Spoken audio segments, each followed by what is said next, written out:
इसी बीच बड़ी खबर हम आपको बता दें, सपा के प्रदेश प्रभारी राजेंद्र चौधरी देहरादून पहुंचे हैं।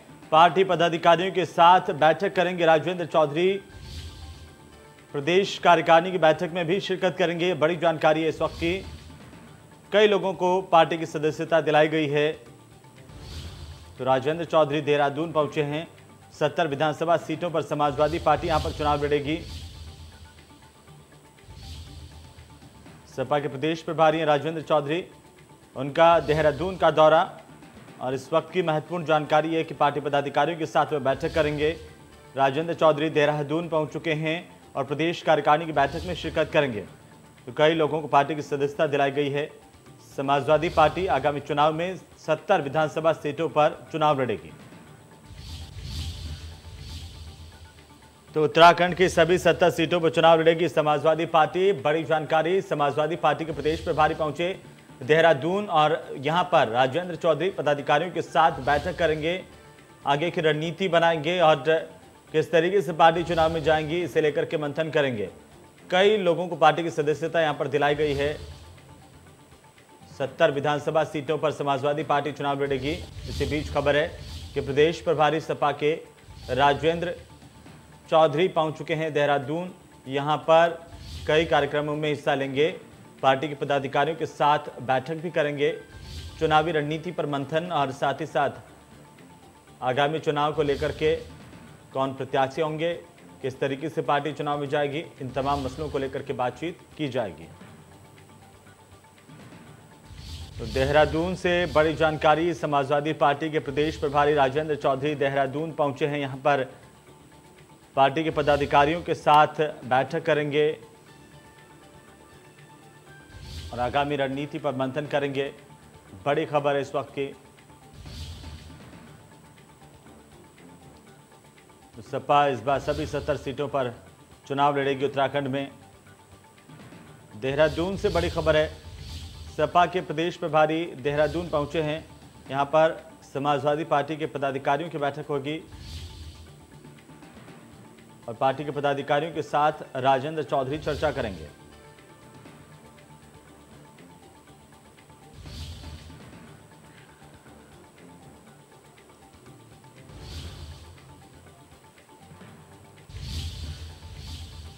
नमस्कार, इंडिया न्यूज उत्तर प्रदेश उत्तराखंड पर आपका स्वागत। मैं हूं आपके साथ हेमंत कुमार। चलिए खबरों की शुरुआत करेंगे बड़ी खबर के साथ। देहरादून से बड़ी खबर है, जहां पर सीएम धामी ने लाल कृष्ण आडवाणी को जन्मदिन की बधाई दी है। अपने ट्विटर हैंडल पर लाल कृष्ण आडवाणी को जन्मदिन की बधाई देते हुए सीएम धामी ने लिखा है कि कुशल राजनीति के बीजेपी के वरिष्ठ नेता के लिए बद्री केदार जी से प्रार्थना है कि आप दीर्घायु और स्वस्थ रहें।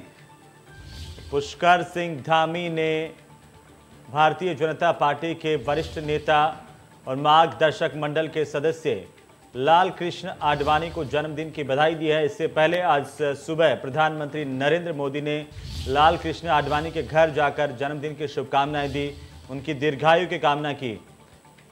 तो वहीं बड़ी जानकारी ये, उत्तराखंड के मुख्यमंत्री धामी ने भी लाल कृष्ण आडवाणी को शुभकामनाएं दी हैं जन्मदिन की।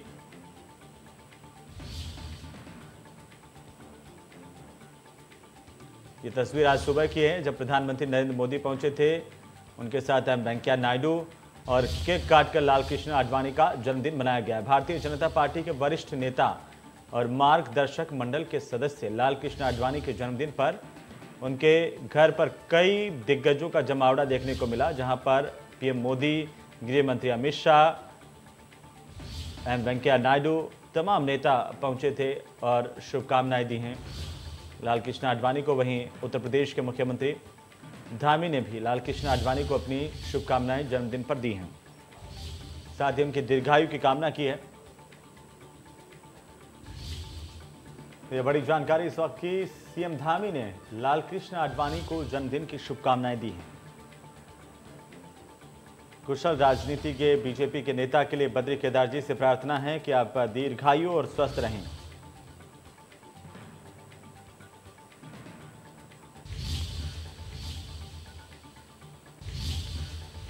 चलिए आगे बढ़ेंगे हल्द्वानी से खबर, जहां पर कांग्रेस की विजय शंखनाद संकल्प रैली को अनुमति नहीं मिली है। पुलिस और प्रशासन ने कार्यक्रम की अनुमति देने से इनकार किया है। रामलीला ग्राउंड को सीएम के कार्यक्रम की पार्किंग बनाया गया है।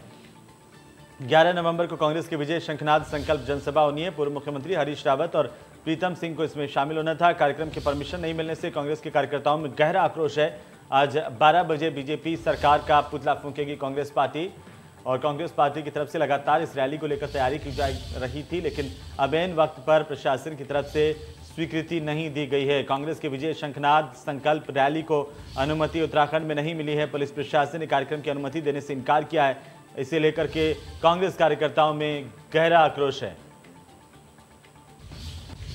तो वहीं हरिद्वार से खबर है, जहां पर कुंभ कोरोना जांच फर्जीवाड़ा मामले से जुड़ी बड़ी जानकारी। कुंभ मेले में कोविड टेस्ट घोटाला मामला सामने आया। मैक्स कॉर्पोरेट सोसाइटी के पार्टनर को गिरफ्तार किया गया है। कुंभ मेले में कोविड टेस्ट घोटाले के मुख्य आरोपी की गिरफ्तारी हुई है। एसआईटी ने शरद पंत और मल्लिका पंत को दिल्ली से गिरफ्तार किया है। मैक्स कॉर्पोरेट सोसाइटी के पार्टनर है दोनों पति पत्नी।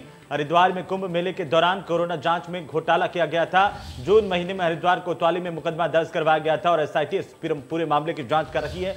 और इसी बीच हम आपको बता दें, इस वक्त की सबसे बड़ी खबर है, मैक्स कॉर्पोरेट सोसाइटी के दोनों पार्टनर पति पत्नी को गिरफ्तार कर लिया गया है। कोरोना जांच घोटाला, इस घोटाले को लेकर के गिरफ्तारी हुई है और अब उम्मीद जगी है कि आखिरकार परत दर परत खुलासे होंगे। कुंभ मेले में भी घोटाले को अंजाम दिया गया था। ऐसे आरोपी की अब गिरफ्तारी हुई है। लगातार आरोपों के घेरे में रहे और एसआईटी अब जांच कर रही है। कुंभ जैसे धार्मिक कार्यक्रम में भी कोरोना जांच के नाम पर लोगों को गुमराह करने वाले और बड़ा घोटाला करने वाले 2 आरोपियों की गिरफ्तारी हुई है।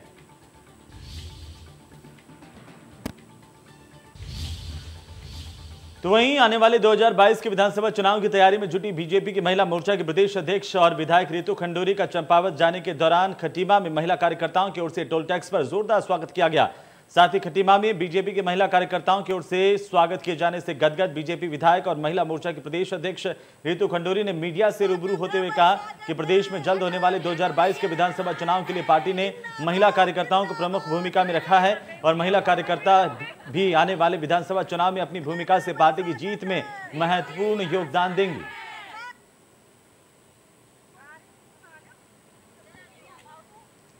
तो रितु खंडूरी पहुंची है खटीमा, जहां पर भाजपा महिला मोर्चा कार्यकर्ताओं की ओर से उनका स्वागत किया गया है।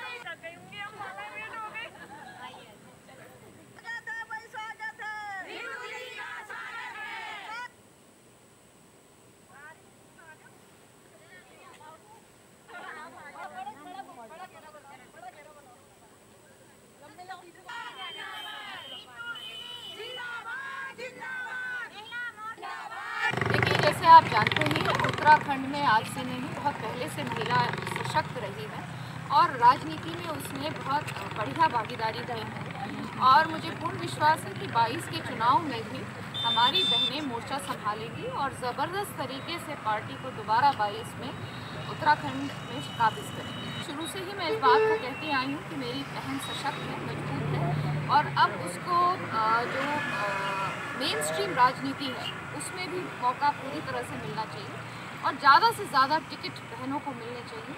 आप जानते हैं, हमारे आदरणीय प्रधानमंत्री जी ने ये बात कही है कि वुमेन डेवलपमेंट नहीं, वुमेन लेड डेवलपमेंट की अब हमें बात करनी चाहिए और उसे हमें सोचना चाहिए। तो मुझे पूर्ण विश्वास है कि उत्तराखंड में भी भारतीय जनता पार्टी के जो शीर्ष नेता हैं वो बहनों को आगे लाएंगे और इलेक्शन इस 22 के इलेक्शन में ज़्यादा से ज़्यादा।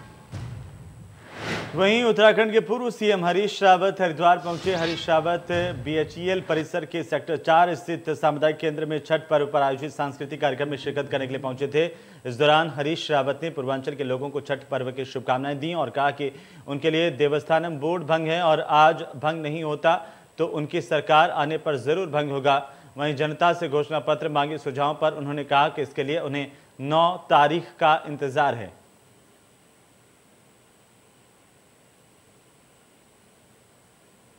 छठ के महापर्व की शुरुआत है तो उसके लिए आयोजक लोगों को, भोजपुरी समाज को और पूर्वांचल के समाज को, इनकी समितियों को बहुत बहुत बधाई देने आया हूँ। बहुत बहुत बधाई सबको। हमारी मिली जुली संस्कृति का ये महापर्व जो है सब में आभा बिखेरे, जैसे सूर्यदेव आभा बिखेरते हैं वैसे आभा बिखेरे। क्या सुझाव देते हैं लोग और उनके सुझावों का स्वागत है और उनको किस रूप में मैं पेश करता हूँ 9 तारीख का इंतज़ार करिए। कहना चाहते हैं इसमें केवल एक बात कि हमारी तरफ से देवस्थानम बोर्ड भंग है, चाहे वो अभी भंग हो चाहे हमारी सरकार आने के बाद हमको भंग करना हो, हमारी तरफ से। वहीं काशीपुर में पेट्रोल और डीजल के दामों में कमी आने से आम जनता ने जहां राहत की सांस ली है, वहीं पेट्रोल पंप मालिकों को इससे भारी नुकसान उठाना पड़ रहा है। गौरतलब है कि पेट्रोल और डीजल के दामों में केंद्र सरकार ने जहां एक्साइज ड्यूटी कम कर दी, वहीं राज्य सरकार की ओर से इस पर वैट घटा दिया गया है। इससे आम जनता ने राहत तो महसूस की है, वहीं पेट्रोल पंप मालिकों को काफ़ी नुकसान उठाना पड़ा है। त्योहारों पर भारी खपत की आशंका से पेट्रोल पंप मालिकों ने ज़्यादा स्टॉक जमा कर रखा था। अचानक कीमतें कम होने से उन्हें भारी हानि हुई है।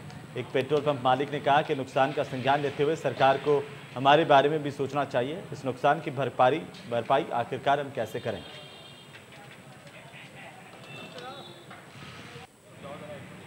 फिर आ जाओगे।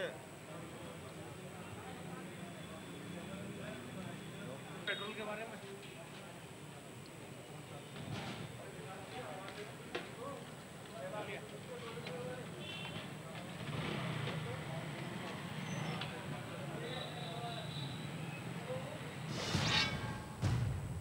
उधर मसूरी में उत्तराखंड पर्यटन और संरक्षण समिति उत्तराखंड के अध्यक्ष कमल भंडारी की ओर से एक वॉइस रिकॉर्डिंग के द्वारा पालिका अध्यक्ष अनुज गुप्ता पर कई गंभीर भ्रष्टाचार के आरोप लगाते हुए बनिया समाज पर टीका टिप्पणी की और कहा कि बनिया मित्र कभी किसी का नहीं हो सकता, जिसके बाद मसूरी में बनिया समाज में कमल भंडारी के प्रति आक्रोश है। कमल भंडारी की ओर से पालिका अध्यक्ष अनुज गुप्ता पर भ्रष्टाचार के आरोप लगाते हुए कहा कि पालिका अध्यक्ष की ओर से Mussoorie Gun Hill ropeway, Mussoorie eco tax, Mussoorie झील आदि के ठेकों में करोड़ों रुपए के घोटाले को अंजाम दिया गया। उन्होंने कहा कि मुख्यमंत्री से जल्द मुलाकात कर पालिका अध्यक्ष अनुज गुप्ता के वित्तीय अधिकारों को समाप्त करने की मांग करेंगे।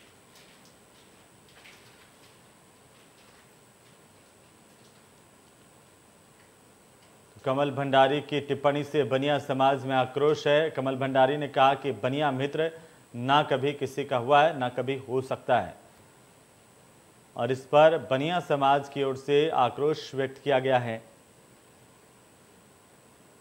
तो कमल भंडारी ने यह टिप्पणी की थी और इस पर अब समाज का आक्रोश सामने आ रहा है। आगामी साल 2022 में होने वाले विधानसभा चुनाव के मद्देनजर सभी राजनीतिक दल दमखम से तैयारी में जुटे हुए हैं। जहां एक और कांग्रेस पार्टी को अपने वर्चस्व को बरकरार रखने की लड़ाई लड़नी है, वहीं दूसरी तरफ बीजेपी को साल 2017 में मिले भारी बहुमत को बरकरार रखने की एक बड़ी चुनौती है। इसे देखते हुए दोनों ही दल अपनी अपनी रणनीति को धार देने में जुटे हुए हैं और ऐसे में बीजेपी संगठन ने आगामी विधानसभा चुनाव को एक बार फिर से फतेह करने के लिए प्रदेश की कुल विधानसभा सीटों पर बाहर के कार्यकर्ताओं को जिम्मेदारी देने की रणनीति तैयार की है। इसके लिए सभी विधानसभा सीटों को साल 2017 के परफॉर्मेंस के आधार पर श्रेणीबद्ध किया गया है। वहीं बीजेपी के प्रदेश अध्यक्ष मदन कौशिक ने कहा है कि विधानसभा सीटों पर बाहर से भी प्रभारी नियुक्त किए जा सकते हैं ताकि चुनावी रणनीति में कहीं कोई कमी बेशी ना रहे।